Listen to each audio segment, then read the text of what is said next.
Una referencia a lo que está diciendo Claudio es que en 1491 América tenía 90 millones de habitantes, toda América, desde la Patagonia hasta Alaska. En 1595, casi 100 años después, no habían 5 millones propios de aborígenes, fueron extintos literalmente. Entonces, lo único que queda de ese referente histórico es un poco lo que estamos tratando de mostrar, porque esto nos está hablando, como cuando uno se siente y un cuadro de Picasso que grafica el Guernica, el bombardeo al pueblo por la Luftwaffe alemana, tiene una historia, narran historia. Entonces todo lo que están viendo acá, lo que está explicando Claudio, ahí pasó algo. No tenemos la tradición oral porque exterminaron una raza, por la gripa, por la sífilis, porque en nombre de Jesús y me perdona y del Evangelio hicieron atrocidades. Entonces eso hizo que la tradición oral y lo que deberíamos saber no lo sepamos. Entonces nos toca implementar un trabajo fuerte de la mano de los niños, de la comunidad, de todo el mundo, a reconstruir un tejido histórico que nos pertenece, que nos dé arraigo y que nos haga sentir que esto es nuestro. No es del hostal, no es de Claudio, no es del profesor Bernal, no es del profesor Rubio, ni de la fundación, no, es nuestro. Así que el tema de patrimonio, lo que se busca es que la gente tenga conciencia que nos pertenece a todos. Y esto es un pequeño referente y un primer paso que se unen, como vimos, las danzas, la música, la cultura y la historia en un mismo sentir, el sentido de pertenencia, que es el que hay que recuperar. Y la mejor oportunidad después del posconflicto es esto, el turismo y la sostenibilidad, la recuperación de la memoria histórica, la recuperación de la cultura y de las artes ancestrales. Para terminar les presento a Jairo, para quienes no lo distingan, ¿no? Jairo Prieto, el operador turístico en Albán. Aparte de su taller de publicidad y lo encuentran haciendo turismo, ahora tiene una full chiva. Hablo por él porque ahí está disponible para todo y afortunadamente lo hemos usado en algo y entonces...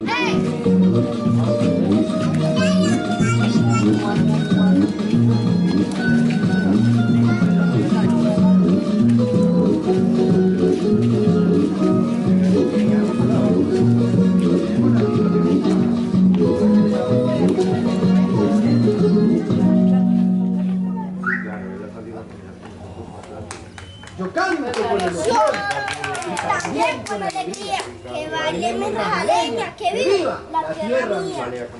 ¡Bravo!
En el monte, y quien lo sepa labrar.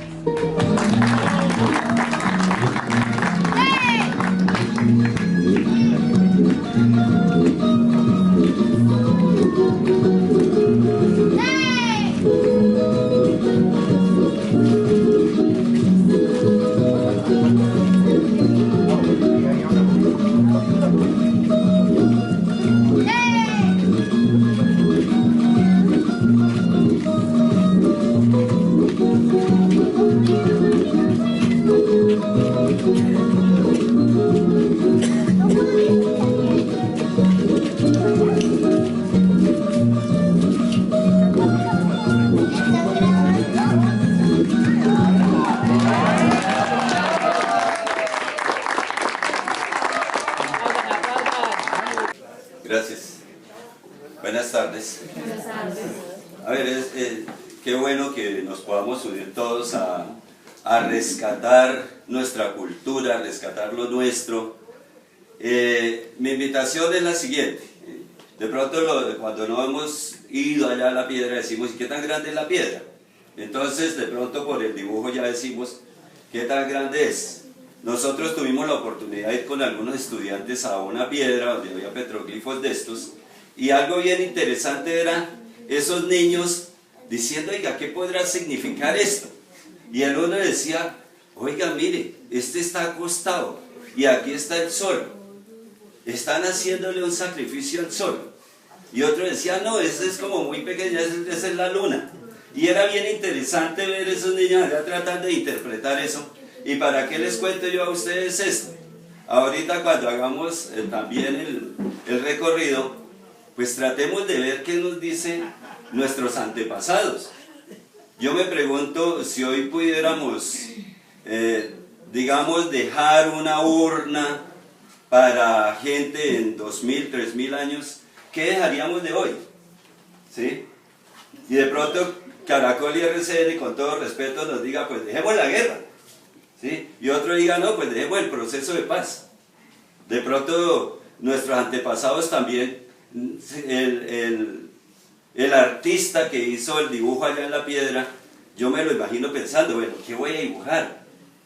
Y se supone que lo que va a dibujar es lo más importante para ellos, es lo que más vale, ¿sí? Es su historia, es su cultura, es su ser grabado ahí. Entonces cuando vayamos tratemos de descubrir, bueno, ¿qué habrá ahí? ¿Qué nos quiso decir qué nos quisieron decir esas personas que grabaron en piedra? Hoy ya grabamos, vea, en tablets, grabamos en unas máquinas, ¿sí? Para la posteridad. Pues las máquinas de ellos eran las piedras, le hemos grabado y ahí nos llegó. Ahora tenemos que decir, bueno, ¿y esto qué? ¿Qué significa? Y qué bueno, amamos nuestra cultura, amamos lo nuestro, queremos lo nuestro, como decía el tocayo Ricardo, ¿sí? Queramos lo nuestro, descubramos lo grande que hay en esta región. Esto hay unos tesoros muy grandes como estos, ¿sí? Nosotros, por ejemplo, cuando sacamos, muchos de ustedes no saben que aquí se sacó un ictiosaurio, que es un animal marino de hace 100 millones de años, y un fósil.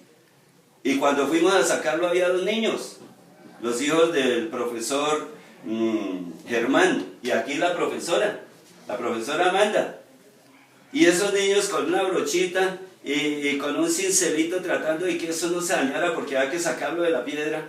Y yo les decía, mire, esto tiene 100 años de historia. Y me dice, mire, tiene agua. Y yo le decía, esa agua vendrá de ese mar antiguo. Bueno, yo lo fui llevando a ese mundo de esa época, cuando de pronto uno de ellos suelta la brocha y dice, qué sensación tan especial.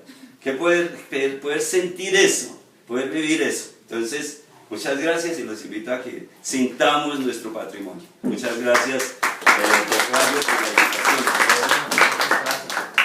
Bueno, nada, en la casa de ustedes se me ocurre que iniciemos el recorrido. Pero antes en primer lugar, de parte de nosotros, que hoy nos encontramos, digámoslo así, con este evento de sorpresa, pues nuestras sinceras felicitaciones, porque ustedes están adelantando un trabajo supremamente importante, que es el recuerdo y el reconocimiento de nuestro origen y de nuestros antepasados. La pregunta mía sería, ¿se pudiera con precisión indicar a cuál de nuestras culturas existen todos estos grabados, todos estos petroglifos? Hay varias épocas. Se supone que inclusive puede ser de cazadores recolectores, pero es que hay unas más avanzadas que otras. Inclusive aquí dentro de lo que he visto, por ejemplo, Pantanillo es muy rica en eso. Pantanillo tiene por lo menos 25 piedras. Y lo mismo, unas que parecen apenas empezadas y otras más avanzadas. Entonces, pero aquí ¿qué pasó? Leía sobre petroglifos de Nariño en estos días y resulta que todavía hay grupos del Sibundoy, indígenas de Nariño, que a esas piedras algunas les rinden la reverencia. Hay piedras que son para la familia, otras que son para el matrimonio. Tienen que ver y dejan depósitos de ofrendas ahí junto a ellas. Entonces pienso que sería interesante en ciertas piedras que hay por ejemplo, como la de Pantanillo, que tiene que ver con el petrolífero aquel, porque había caminos en esa época. ¿Cuántos años tiene esto y cuánto habrá cambiado el paisaje? Si era sabana, si era bosque, y eran ofrendas. Otras eran para casamiento y entonces los votos los enterraban. Decía el arqueólogo, ordené enterrar la piedra, que no era tan grande, y la volvieron a desenterrar, porque representa para ellos mucho. Sería interesante traer a un arhuaco, por ejemplo, a un guambiano, gente que tenga todavía esa familiaridad con esos elementos pétreos y que nos den una orientación también, más que un arqueólogo. Y a la vez la Facultad de Arqueología de la Nacional tiene interés en que se recupere, porque hasta 1974 se adelantó el inventario con el Instituto de Colombiano de Cultura de la época. Entonces ahí hay unas piezas de inventario, hay otras que aquí están grabadas que no están en ningún inventario. La preocupación nuestra es que no se vayan a perder y que la gente empiece a divulgar para empezarlas a incorporar dentro de ese gran paquete de inventario que se quiere. Cuando se traiga el radiador de isótopos, él va a determinar exactamente fechas. Eso por una parte. Y por la otra, uno nota lo fino de la elaboración de la flor, de la espiral, o de la salamandra, o de la figura humana, inclusive de unas máscaras, con una perfección tal que uno dice, bueno, esto no es de cualquier infante, ¿no? Entonces, lo que se quiere es primero datar, segundo identificar geográficamente, porque la cultura panche iba hasta Ayacopí, desde la parte del norte de Girardot del Tocarema, toda la zona entre el bosque de niebla, llamémoslo así geográficamente, hasta el Valle del Magdalena, donde era la región Caribe. Entonces, fueron miles de años que se cortaron, y de lo que se trata es de poder identificar esos hitos sagrados, que son esas piedras que tienen multiplicidad de figuras antropomorfas, zoomorfas, espirales, espirales cuadradas. Ese inventario hay que recuperarlo, ordenarlo y darle el valor de interpretación, como estaba diciendo ahora el profe Ricardo, por los antropólogos, que son los que de alguna manera saben y han investigado, ¿no? Lo que nosotros hemos logrado saber es, por ejemplo, que la gente panche tenía culturas de antropofagia, pero como un ritual cuando vencían al oponente. Eso mismo se encuentra en los mayas, en los aztecas, y es una coincidencia pues, bien interesante. Entonces hay que ahondar mucho más el interés y lo que queremos hacer desde una vitrina como esta. En futura espero que la Casa de la Cultura pueda tener en sus manos pues, esta colección. El arte es de ellos, no es nuestro. Nosotros hicimos apenas un ejercicio de calco y darle algún tipo de estética para que se pueda disfrutar. Pero la verdad, el trabajo tiene que ser mucho más extenso. No vinieron las personas de la CAR, que están muy interesados en este trabajo, porque esto está metido dentro de un marco de las cuencas. Entonces es el plan de ordenamiento y manejo de cuencas, el POMCA, ni siquiera son los EOT ni los esquemas de ordenamiento territorial, sino este gran espectro que nos permitiría como incorporar los varios actores de investigación del Ministerio de Cultura, Turismo, del Ministerio del Medio Ambiente, y poder invitar a la gente que en sus propiedades tengan vestigios de esto, que no sientan que los van a expropiar, sino que les permitan el beneficio del equipo jurídico de la Universidad Agraria que está trabajando con nosotros. La propuesta que tiene, que está muy bien fundamentada, es que haya exención de impuestos para las personas que pues, permitan que se haga investigación del petrolífero, pero sobre todo que cuiden la zona para tener un turismo de bajo impacto, porque esto no son buses y tropeles de gente, no. Grupos 10, 20 personas, porque si no, lo que hacemos es deteriorar ese patrimonio histórico. Si desean acceder, profe, doctora. Gracias. No, una pequeña alusión a lo que mencionaba el profesor de la presencia del mar. Había mares adentro, es decir, la Tierra ha dado vueltas. El sistema solar tiene más o menos de vida 14.500 millones de años, y la Tierra, nosotros con nuestra lunita, que fue un pedacito de tierra que se separó, tenemos más o menos entre 3.500 y 4.000 millones de años. El profesor se refiere a unos 100 años. Yo tengo entendido, 100 millones. Tengo entendido, profesor, que estamos hablando de millones de años para que aquí había mar, como había mar en Boyacá. Doctora, hubo un análisis, vino aquí el profesor Santa María Carrero y trajo un microscopio. Aquí tenemos una piedra que tiene una monita y parece ser que la mayoría de monitas que tú tienes y que tenemos acá, la que tenemos acá es del precámbrico. Sí, estamos hablando de 450 millones de años. Entonces, dando razón a lo que estás diciendo, lo que pasa es que inclusive en la piedra de acá se encuentra amonita o marmaja vulgarmente llamado. Cuando tú ves la marmaja son cortes de paralelogramos y estas piedras en particular tienen puntas piramidales producto de lo que parece ser un aplastamiento, ¿sí? Sí. Por eso es que quedan, inclusive en esa piedra todavía hay restos de caparazón. Entonces es formidable mucho más que la prehistoria de siquiera la aparición de la especie humana, es mucho más atrás. Estamos hablando desde antes de que existieran dinosaurios, antes de que se exterminaran los dinosaurios. Estamos hablando de millones de años, luz de años arqueológicos que nuestra mente no tiene la capacidad para tener una datación exacta. Claudio González hablaba de los cazadores recolectores. Yo pienso que esas culturas rupestres, algunas piedras, suelen tener la presencia del hombre americano, por la teoría que todos conocemos en la escuela, es por el estrecho de Bering, más o menos 40.000 años, pasando por Alaska y bajando. Ahora hay otras teorías que dicen que vienen de Indonesia, que el poblamiento americano fue multiforme, fue de muchas formas, fue en barcazas. Yo pienso que para Cundinamarca, por ejemplo, la sabana de Bogotá era una laguna. Era una laguna que cogía hasta Faca, ¿no? Todo era una laguna, una gran laguna. Esa, por presiones y movimientos telúricos, porque la tierra tiene capas y se mueve y está vivita, se rompió por el salto del Tequendama y el agüita toda se fue, y aquí ahora podemos ver la carrera séptima y la avenida Caracas. Pero hace 14.000 años, señores, éramos una laguna que iba hasta Facas. Este va lleno, porque este es otro pedacito de tierra. Entonces tenemos que la adaptación de estos fenómenos y de esas culturas podemos pensarla en millones de años. Millones, señores, no cientos de años, señoras y señores. Estamos hablando de, perdón, profesor, estamos hablando de millones de años, millones. Usted está hablando de un animal que es propio de la vida marina. Eso puede tener más o menos, profesor, 400 millones de años.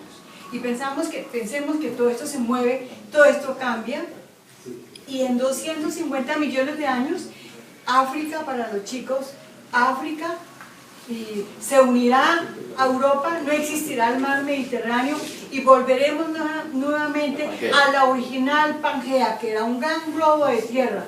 Para esa época pues ya lógicamente no estaremos en 250 millones de años, pero lo que quiero resaltar con estas palabritas alusivas a los expositores es que esto se mueve, señores, esto está vivo, y cada piedra que uno se tropieza en el camino tiene la adaptación, profesor, de ¿cuántos millones de años? De 4.000 millones de años. Esa perita cuando le hacen el camino tiene una datación, factura, fecha, tiene una datación de ese periodo de tiempo tan antiguo. Es decir, las piedritas que yo tengo en mi casa tienen esa edad, son bastante viejitas. Ahora, yo le calculo a estas, pues yo soy absolutamente neófita en el tema, pero yo le calculo a esto unos 15.000 millones de años, perdón, unos 15.000 años, ¿cierto? Que es lo que tiene que ver con el rompimiento del salto de Tequendama para las culturas que Claudio hablaba de cazadores recolectores. Antes de los cazadores, porque aquí el profesor hizo una pregunta que es muy interesante, es ¿de qué culturas o de qué grupos étnicos estamos hablando? Es imposible saberlo. En esa época no había ni mayas en Centroamérica, ni aztecas en Mesoamérica, ni incas, ni nada por el estilo, y muchísimo menos... Las primeras momias no son en Egipto, sino son en los chachapoyas entre Perú y Chile. En Perú, los 3 niñitos que encontraron congelados, que son una adaptación al sol. Es decir, que nosotros estamos en este momentico, en un instante del tiempo cósmico, un instante, no hablemos de un año ni de un millón, estamos hablando de un instante, pero el profesor sí hace la pregunta, ¿de qué culturas estamos hablando? Estamos hablando de la noche de los tiempos, profesor, la noche de los tiempos. Y de ahí arrancamos. Nosotros, afortunadamente, llegó esa Esperemos que gran... con el apoyo del equipo de la Arqueología de la Universidad Nacional y el radiador de isótopos nos den datación, porque con carbono 14 no... Es que el carbono 14, sí, señores, para- no, el carbono 14 es para tejidos Vivos, orgánicos, tejidos vivos. no para piedra ni para metales. Entonces nos toca con radioisótopos, vamos básicamente. Entonces, este tema yo lo había comentado de alguna manera con Claudio, los grupos étnicos, lo había comentado con el señor acá turista en una colectiva entre Faca y Guayabal, ¿cierto? Que yo le preguntaba, bueno, ¿a qué culturas pertenecemos? ¿De qué culturas me está hablando usted? Pero ese tema vuelve a relucir acá. ¿De qué grupos étnicos estamos hablando como antecedentes? No de 100 años, ni de 200, ni Simón Bolívar, ni 1492. Estamos hablando de millones de años, es decir, tiempo cósmico. ¿Y ya para qué? ¿Ah?